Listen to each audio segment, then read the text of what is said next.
Syria एक ऐसा देश है जिसके नाम सुनते ही लोग को खौफ उठते हैं। आज की दुनिया में सीरिया को सबसे वायलेंट और अनहैप्पी कंट्री माना जाता है। हालांकि 2011 के पहले सीरिया ऐसा नहीं था। साल 2011 से ही सरकार के विरुद्ध लोगों में प्रोटेस्ट के चलते सिविल वॉर शुरू हो गया था और धीरे धीरे इस वॉर में दुनिया के सभी बड़े बड़े कंट्री जैसे अमेरिका, रशिया, यूके, कनाडा, तुर्की, सऊदी अरबिया, इसराइल और बहुत सारे देश जुड़ गए थे। दूसरी तरफ देश के अंदर भी लोग बहुत सारे ग्रुप में बट गए थे और हर किसी ग्रुप को किसी न किसी बाहरी देश से सपोर्ट मिलती रही और इसलिए 2011 से आज तक सिविल वॉर चलती रही। हालांकि फिलहाल कुछ शांति बना हुआ है, हर एक अपना अपना हिस्सा लेकर बैठा हुआ है। जिस वॉर में करीब 5,85,000 लोगों के मौत हो गए, इसमें 21,900 बच्चे भी शामिल है। करोड़ों लोग अपने घर छोड़कर देश के दूसरे हिस्से या दूसरे देश में जाना पड़ा। हजारों लाखों बिल्डिंग तबाह हो गया, पूरे देश की इकोनॉमी डिस्ट्रॉय हो गया। नहीं, ज्यादातर लोगों के पास नौकरी नहीं है, बिजनेस नहीं है, खाने के लिए पैसा भी नहीं है। लेकिन क्या आप जानते हैं इतना बड़ा सिविल वॉर का शुरुआत कहाँ से हुआ या इसके पीछे सबसे बड़ा हाथ किसका था? जैसे आप जानते हैं हाफिज अल असद 1971 से 2000 तक सीरिया का प्रेसिडेंट रहा था।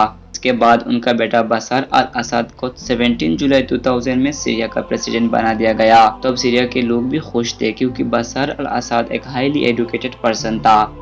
लेकिन साल 2010 आते आते लोगों में नाराजगी बढ़ती रही क्योंकि तो अल असद सरकार ने ऐसा कुछ खास नहीं किया 10 साल में। दूसरी तरह लोग इसके लिए भी नाराज है क्योंकि एक ही फैमिली सालों साल सीरिया को कैसे राज कर सकता है। यानी लोगों में गुस्सा है लेकिन नाराजगी जाहिर करने का मौका नहीं था। साल 2011 में एक दिन एक 14 साल का लड़का अपने स्कूल के वॉल में असद सरकार के खिलाफ कुछ लाइंस लिख लिया था। जिस लड़के का नाम था मवैया सियाश ने। इसके बाद असद सरकार ने इसको गिरफ्तार करके उसे टॉर्चर करने लगा। उसको बाथरूम में दोनों हाथ बांध कर रस्सी से लटका कर रखा था। जब उसका पेरेंट्स लड़के को छुड़ाने गए थे तब असद सरकार ने नहीं दिया और बोला अपने बीवी के साथ जाकर और एक बच्चा पैदा कर दो, इसको भूल जाओ। और इसी इंसिडेंट के कारण लोग प्रोटेस्ट करने लगा। लेकिन रेस्पॉन्स में असद सरकार ने इस प्रोटेस्ट को रोकने के लिए गोली मारने का आदेश दे दिया था। इससे चलते बहुत सारे लोग मारे गए इस प्रोटेस्ट में। इसके बाद एक एक करके दूसरे शहर में भी प्रोटेस्ट बढ़ने लगा और इसी से सीरिया में सिविल वॉर शुरू हो गया।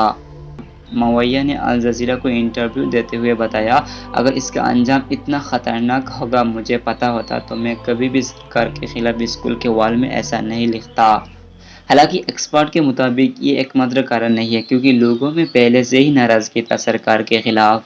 अगर ऐसी ही दुनिया की इंटरेस्टिंग और अननोन फैक्ट्स, बेसिक हिस्ट्री या बेसिक डिटेल के साथ 1 मिनट या 5 मिनट के कम समय में देखना चाहते तो ये चैनल ज़रूर सब्सक्राइब कर लेना।